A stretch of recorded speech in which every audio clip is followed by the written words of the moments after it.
हाँ जी। Shrimad Bhagavad Gita 4th chapter श्लोक है 13। चतुर्वर्णम 13। मया सृष्टम गुण कर्म विभागशः। इसमें जो चतुर्वर्णम गुण कर्म, इस पर गुण और कर्म, ये गुरु। चारों जो वर्ण है, इसके साथ हाँ। गुण और कर्म का क्या संबंध है, इसमें संक्षेप में हम कुछ जानना चाहते हैं। अच्छा, जरूर जरूर। तो ये गीता श्लोक 4/13 है, 13 है। तो देखिए, इसका सबसे अच्छा उदाहरण जो है, वैसे तो वेदों में बहुत मंत्र हैं ये, लेकिन सबसे अच्छा मुझे लगा, और मैंने इसका प्रचार बहुत किया हुआ है, कि ब्राह्मणों मुखम आसीत। यानी 4 वर्ण भगवान ने बनाए, ब्राह्मण और क्षत्रिय और वैश्य और शूद्र। ये वर्ण हैं, जातिवाद नहीं है, ये वर्ण हैं। और इनको वेद ने कह दिया कि ये कर्म के अनुसार हैं, जन्म के अनुसार नहीं है। इसलिए कहा, बड़े गौर से सुनो, ब्राह्मणों मुखम आसीत है ना, 31वां जो अध्याय है, वो यजुर्वेद का 11वां श्लोक, 11वां मंत्र है, 31-11। तो उसमें कहा ब्राह्मणों मुखम आसीत, तो इस अर्थ का ही अनर्थ हो रहा है बस, और कुछ नहीं है। ये कह दिया कि ब्राह्मणों मुखम आसीत, ब्राह्मण मुख के समान पूजनीय है, लेकिन ये नहीं जाना कि इसके अर्थ गहराई क्या है। वो तो दिव्य दृष्टि बता देना, ब्रह्म को जानने वाला ब्राह्मण, जो ईश्वर को जानता है। और ईश्वर को जानने के लिए पहले विद्वानों को जानना पड़ता है, क्योंकि चारों वेद जब आप कभी अध्ययन करोगे या कर रहे हो, तो उनमें आप जानोगे कि भाई ईश्वर कहता है मैं तो निराकार हूं, और मैं ज्ञान नहीं दे सकता, मैं बोल नहीं सकता है। और ये कपिल मुनि ने भी अपने और शास्त्र में कहा है कि ये वेद क्या है, आज के जमाने में भी ये जीवित हैं, क्योंकि ये है अनिश्चित वाणी। अनिश्चित वाणी है जो ऋषियों के हृदय में प्रकट होती है। वो चाहते नहीं है, न उन्हें पता सपन में भी कि मैं साधना कर रहा हूं तो वेद मेरे अंदर प्रकट हो जाएंगे। वो तो अचानक प्रकट होती है, अनिश्चित है। और बोलने की भी इच्छा इतनी नहीं रहती, पर ईश्वर बुलवाता है उनसे। वो कहता है ये मुंह मेरे बनाए हुए हैं। अब वेद की कंटिन्यूटी कैसे की जाए, जो प्रमाण है, प्रत्यक्ष, अनुमान और आगम, ये 3 प्रमाण है। 3 के विचार हो जाते हैं, आगम के 2 प्रमाण हो जाते हैं। एक तो हो जाता है ऋषि प्रमाण, जो ऋषि बोलेगा वो भी सत्य है, मंत्र दृष्टा ऋषि, तपस्वी, समाधि पुरुष। और एक वेद प्रमाण है। तो आपके विचार जब वेद से मिलेंगे या ऋषि से मिलेंगे, वो सत्य हैं। और जो ऋषि से नहीं मिलते, वेद से नहीं मिलते, वो झूठ है। झूठ का त्याग करने के लिए कहा है भगवान ने, सत्यमेव, सत्य ही की जीत जयते। तो अभी यहां देखो कि ये अपौरुषेयत्वात् है ना, अपौरुष है ये किसी मनुष्य ने नहीं लिखी है, ये तो ईश्वर के अंदर से निकली वेदवाणी है। तो जो शब्द ऋषि के अंदर से निकल रही, बहुत बड़ा वेद का ज्ञान है बेटा, बड़ी श्रद्धा से सुनो कि वो जो वाणी निकलती है किसी ऋषि के अंदर से, जैसे व्यास मुनि हुए और कई मुनि हुए हैं, तो वो मुंह तो जैसे कहते हैं ना, वो 31वें का पहला मंत्र है, सहस्त्र शीर्ष सहस्त्र पुरुष सहस्त्र रक्ष।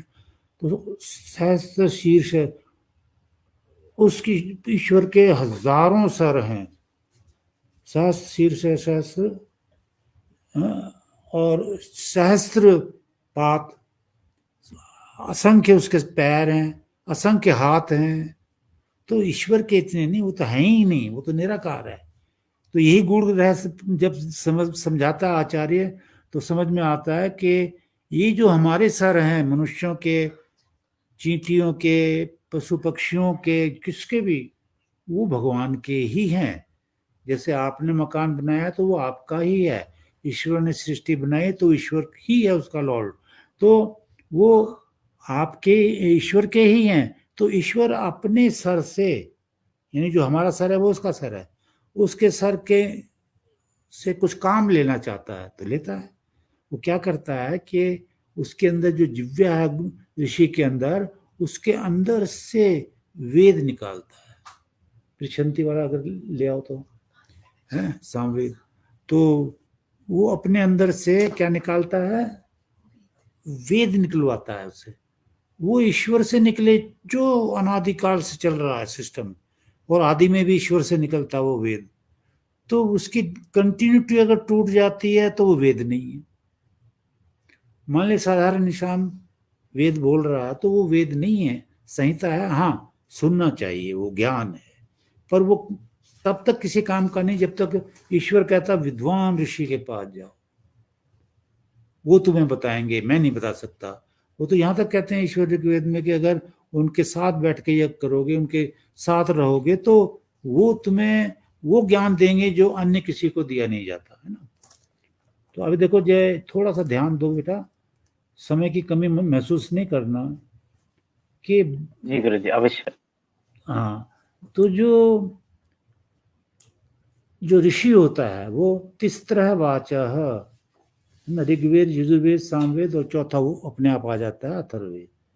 तो जो ऋषि होता है वो 3 प्रकार की ज्ञान, कर्म और उपासना, चारों वेदों से लेकर उन वाणियों को ऋतस्य धीतिम, ये सामवेद का 525 मंत्र है। ऋतस्य धीतिम, धीतिम सत्य की धारणा, ऋतस्य, ऋत सत्य होता ना, और ब्राह्मण ज्ञान के मनन करने वाले की मनीषों,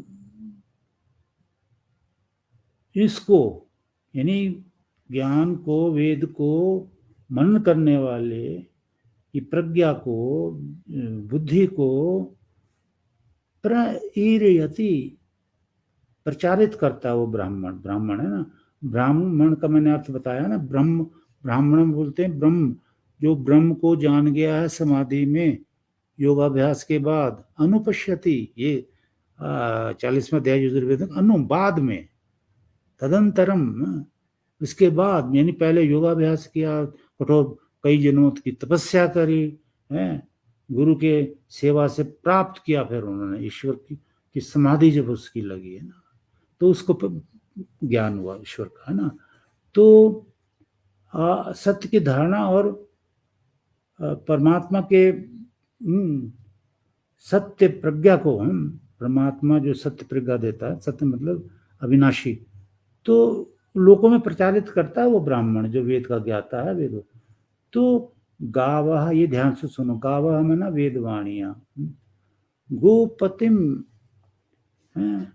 गोपतिम वेदवाणी का पति, गो में ना मालिक, नहीं पति में ना मालिक, गो में ना वेदवाणी, वेदवाणियों का पति है, गोपतिम पृच्छमानाः, परमात्मा से पूछती हुई सी, यानी गावः पृच्छमानाः गोपतिम, वेदवाणियां गोपतिम में ना ईश्वर से ये वाणियां पूछती हुई सी, यंती में ना मुंह से बाहर आती है?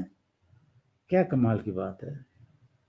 तो मेरा मतलब ये ऋग्वेद का मंत्र प्रमाण देता है कि ऋषियों के मुख से बाहर आती है और वो ईश्वर से पूछती हुई आती हैं, और ईश्वर वो कंटिन्यूटी देता है। तो जो इसलिए कहते हैं कि भाई ऋषि मुनियों के वाक जो हैं वो ब्रह्म वाक हैं, ब्रह्म अंदर से निकाल रहा है। तो जब वो अंदर से निकाल रहा है वेदवाणियों को, तो ये प्रश्न क्या, मैं भूल गया प्रश्न क्या बेटा? कर्म और गुण और कर्म के अवस्था, गुण और कर्म के साथ वर्ण का क्या संबंध है? हाँ, तो ये मैं बता रहा था 4 वर्ण है। तो ये ब्राह्मण जो है वेद का ज्ञाता होता है, योगाभ्यासी, समाधिस्थ पुरुष, ब्रह्मलीन, ये होता है। तो जब जिसमें ये गुण है उसको भगवान ने कहा ब्राह्मण, ब्रह्म का ज्ञाता, वेद का ज्ञाता, शब्द ब्रह्म का भी, पर ब्रह्म का भी ज्ञाता, मुखम आसीत, जो वेद का भी ज्ञाता है, तो मुखम आसीत, वो मुख के समान पूजनीय है। तो ब्राह्मण तो मुख के समान पूजनीय है ही, एक पहला वर्ण बना। समझ गए ना? ब्राह्मण का अर्थ के वेद को जानने वाला, अनुपश्यति मतलब पहले योगाभ्यास किया, वेद ऋषियों की सेवा की, माता पिता की सेवा की, कठोर परिश्रम से धन भी कमाया, तो इनकी की सब शुभ कर्म वेदानुसार सीखता गया, करता गया, तो जब वो समाधिस्थ हुआ और ब्रह्म को भी जान गया, पहले तो वेद को जाना फिर ब्रह्म को जान गया, तो ब्रह्म को जब जान गया तो उसके अंदर से वेद वाणी निकल रही है, वो ब्रह्म की भेजी हुई वाणी जो निकल रही है, तो उसको ब्राह्मण बोलते हैं।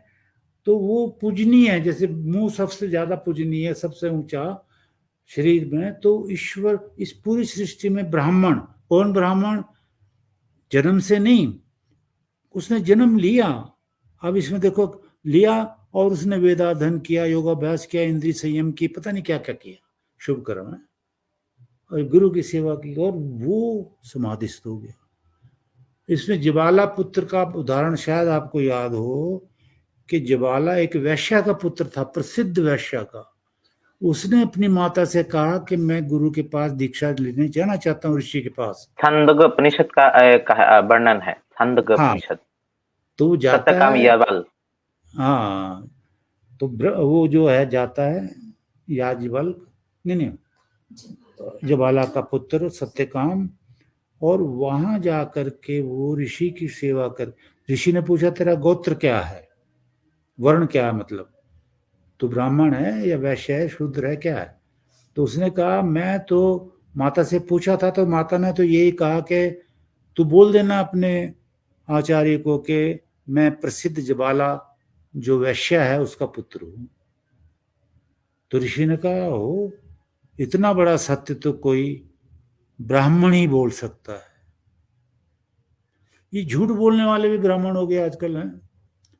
तो ये कहते जी कर्म से है, कर्म से कहां से है? देखो, वेद के अगेंस्ट कोई नहीं जा सकता, चाहे आप कहें कि शंकराचार्य जी ने कहा जन्म से है, तो कहते रहे, ठीक है, उनका भाव होगा, पर परमेश्वर का भाव नहीं है। परमेश्वर के लिए हमें प्रमाण देना पड़ता है वेदों से कि भाई अगर वेदों में भी कहा है कर्म से है तो फिर तो कर्म से है, पर कैसे कह सकते हैं कर्म से है? तो तपस्या करने के बाद जब ईश्वर की अनुभूति हुई तो वो ब्राह्मण है, ब्राह्मण मुखम आसित बाहु राजन्य। अच्छा, वो ज्वाला का मैं बता रहा था, वो जब बोला इतना बड़ा सत्य तो कोई ब्राह्मण ही बोल सकता है, तो हे ज्वाला पुत्र सत्यकाम, आज से तुम ब्राह्मण वर्ण में हो।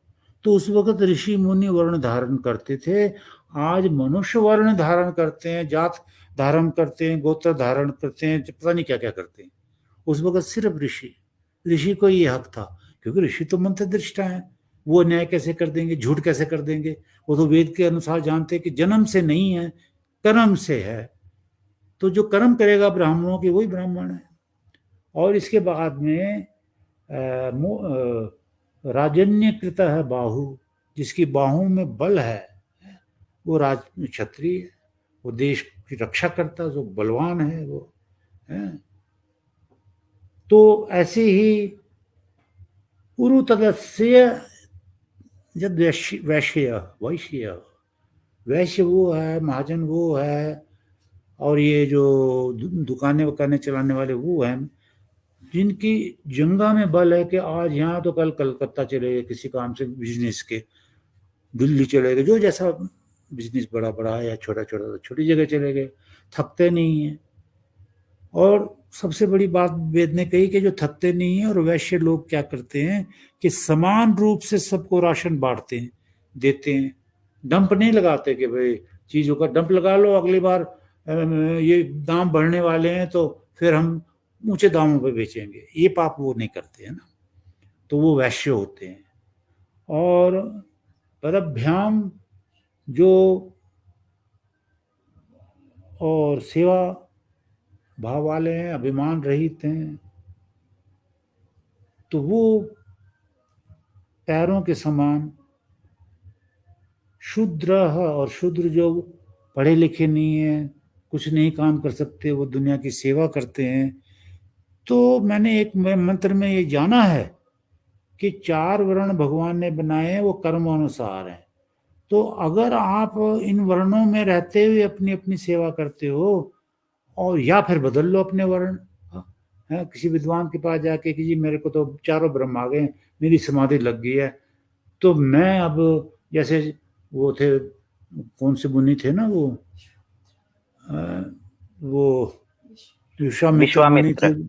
हाँ, वो क्षत्रिय थे तो वो ब्राह्मण हो गए, ब्रह्म को जान गए। ब्राह्मण तो वही है ना जो ब्रह्म को जान गया, रियलाइज किया उसने समाधि में, बड़ा कठोर योगाभ्यास करके, है ना, और वेदों का अध्ययन करके, गुरु की सेवा करके, है ना।